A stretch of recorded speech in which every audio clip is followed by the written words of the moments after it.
I notice everything. I notice when someone feels left out. I notice when someone is bored. I notice when someone doesn't like me. I notice when someone's holding something back. I notice the tiniest change in someone's voice. I notice micro facial expressions that disappear in a split second. I notice when someone notices that I've noticed.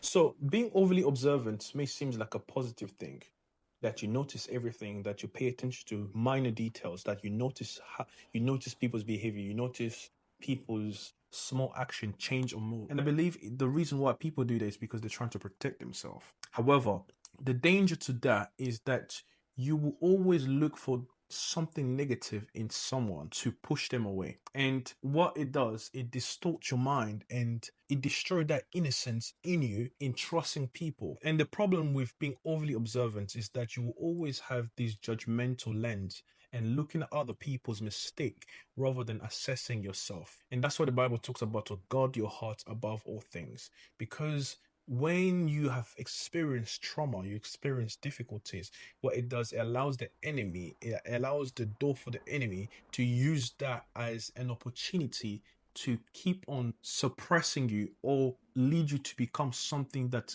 God did not intended for you to be. The Bible says in the book of Titus 15, it says, "Unto the pure all things are pure." And it continues, it said, "But unto them that are defiled and unbelieving is nothing pure, but even their mind and their conscience is defiled." So if your mind is full of impure things, impure thoughts, you'll always have this preconceived notion about someone that will destroy the relationships around you. The Bible says, whatever is beautiful, whatever is of good report, it says, think of it. That's why it's important to always think of others the way Jesus viewed them. That's why love is very important. You need to love people and accept people's flaws, even though sometimes they can do against you, but you don't know what they've been through. The attitude they're giving you may be a cause of an event that they have experienced. So let's look at people from Jesus' lens. Don't condition your heart to a point that you're always focusing on these negative aspects. I have a quick story.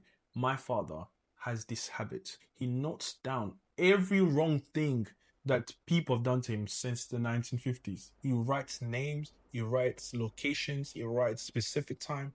And how would you get to a point to forgive if you're noting down? In fact, he doesn't note down the good thing, he always notes down the bad thing. Stop noticing negative patterns, rather focus on what is positive. Check that spirit.